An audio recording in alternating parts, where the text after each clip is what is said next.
Assalamualaikum warahmatullahi wabarakatuh. Salam sejahtera untuk kita semua.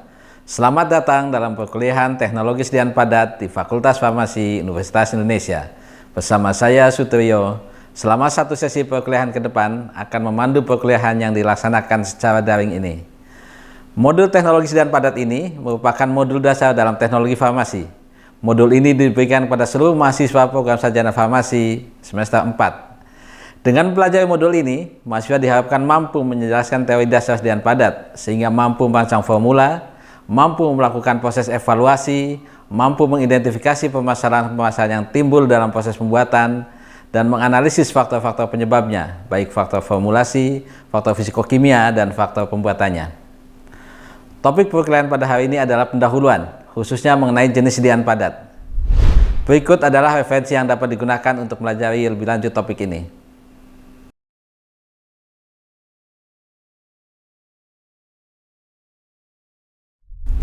Setelah mengikuti topik kali ini, mahasiswa diharapkan mampu untuk menjelaskan teori dasar sediaan padat, baik itu sediaan tablet, sediaan kapsul, sediaan suppositoria, sediaan granul, dan sebagainya. Bentuk sediaan farmasi, termasuk di dalamnya adalah sediaan padat atau pharmaceutical dosage form, adalah merupakan suatu sistem pengantaran obat yang dibentuk dengan proses teknologi atau dengan formulasi. Nah, sehingga sebagai sistem pengantaran obat, bentuk sediaan ini akan menghantarkan obat ke dalam tubuh. Mengapa kita perlu membentuk suatu bentuk sediaan?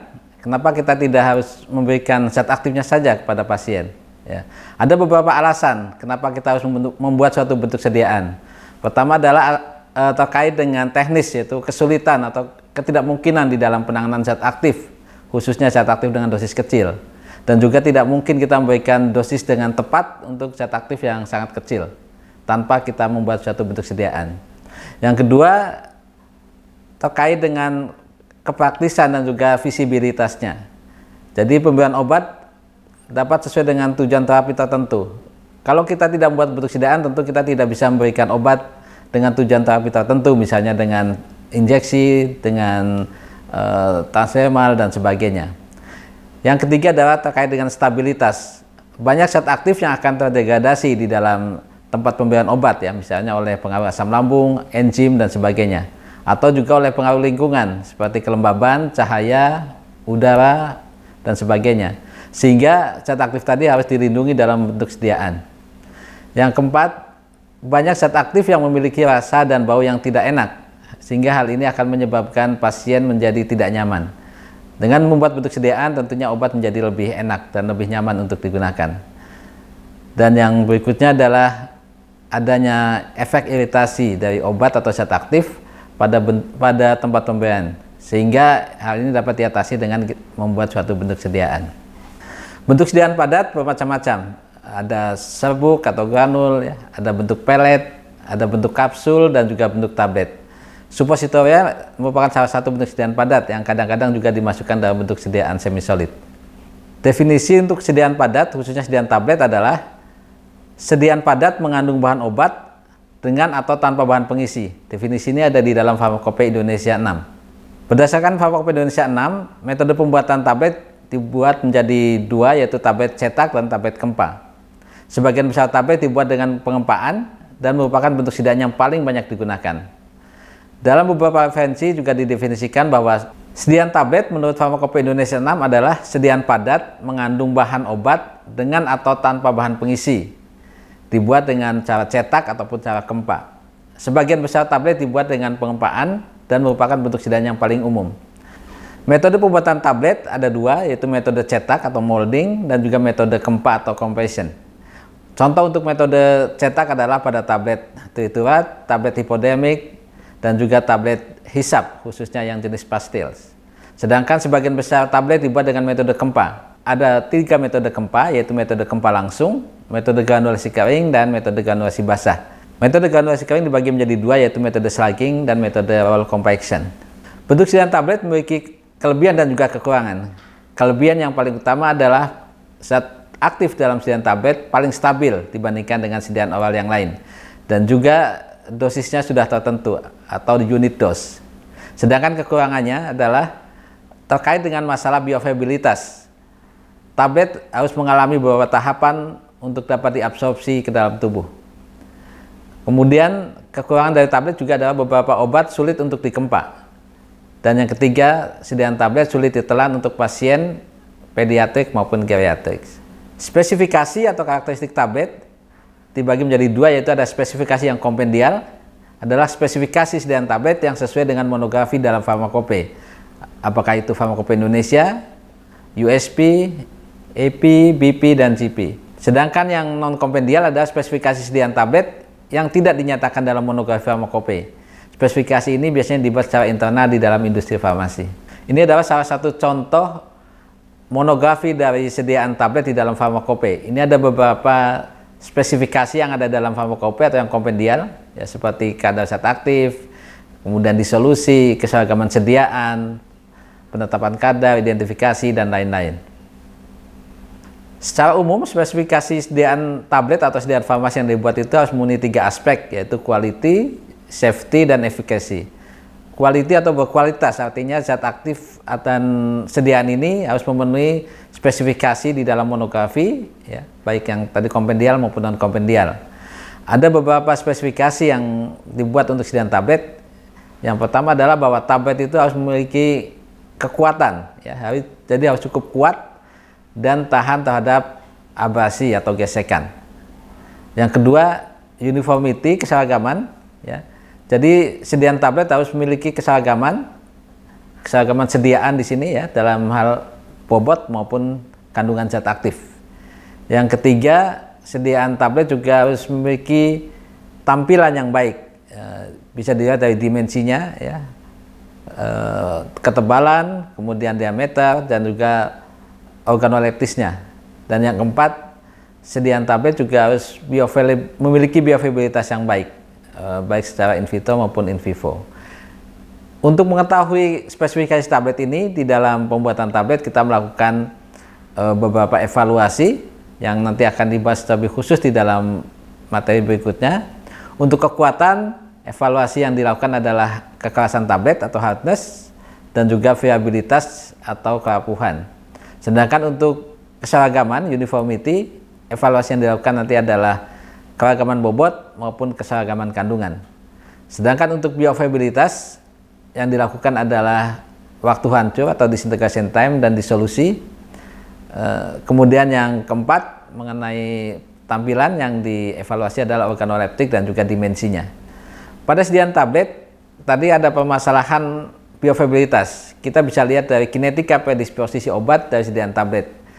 Jadi tablet ini harus mengalami beberapa tahapan. Pertama adalah dia akan mengalami disintegrasi menjadi granul. Kemudian granul ini juga akan mengalami deagregasi menjadi partikel. Baik dari tablet, granul maupun partikel ini, zat aktif akan mengalami disolusi. Namun disolusi yang paling banyak dari granul maupun partikel. Sedangkan tablet yang tidak pecah akan mengalami disolusi yang lebih kecil atau lebih sedikit. Hal ini terkait dengan ukuran partikel yang lebih kecil pada granul maupun pada partikel.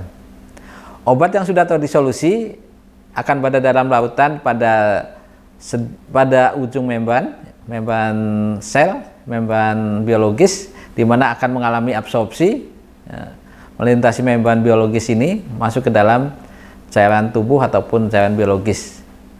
Nah, tahapan-tahapan ini yang menyebabkan suatu zat aktif dari sediaan tablet akan membutuhkan waktu untuk dapat diabsorpsi.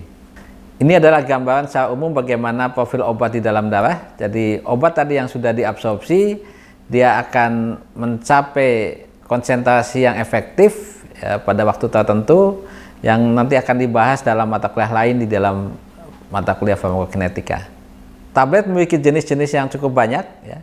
Ada tablet yang konvensional, tablet multiple compress atau tablet multilayer, kemudian tablet salut gula, tablet salut film, tablet lepas lambat, tablet bukal, tablet sublingual, tablet kunyah, tablet hisap, tablet effervescent, tablet tritura, dan tablet hipodermik.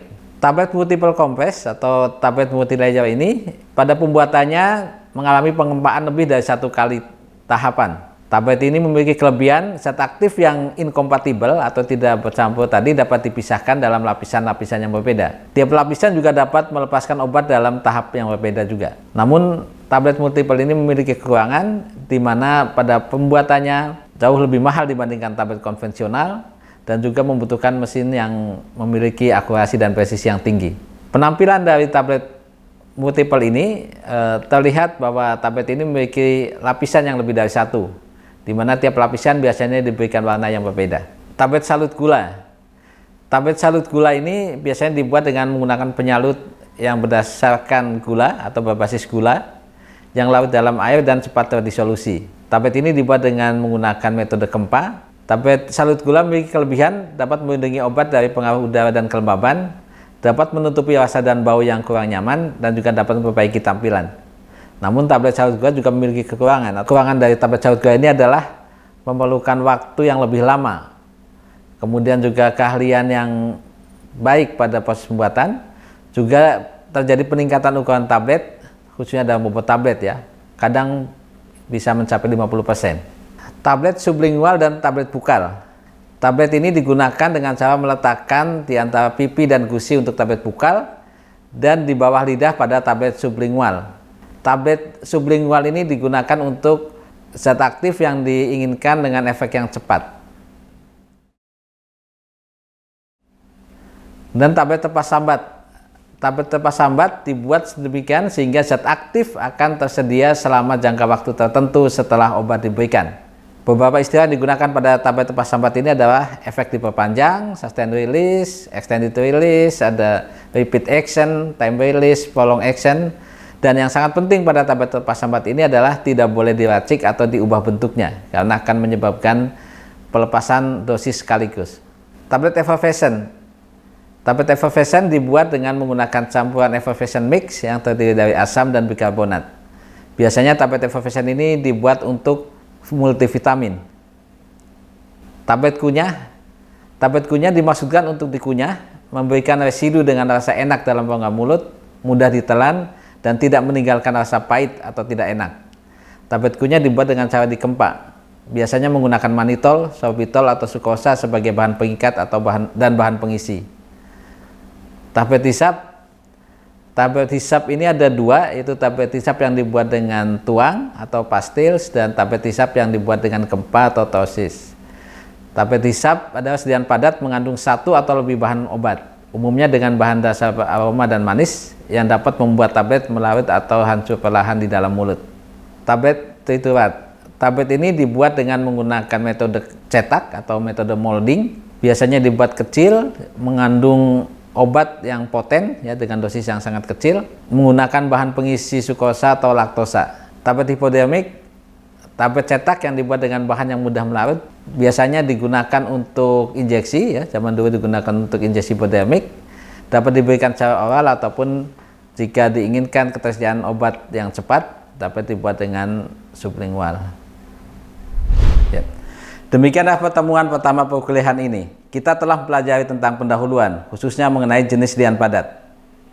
Pada pertemuan berikutnya, kita akan membahas mengenai studi performulasi sediaan padat. Terima kasih atas perhatian selama mengikuti perkuliahan sesi ini. Sampai bertemu lagi di sesi berikutnya. Salam sejahtera untuk kita semua.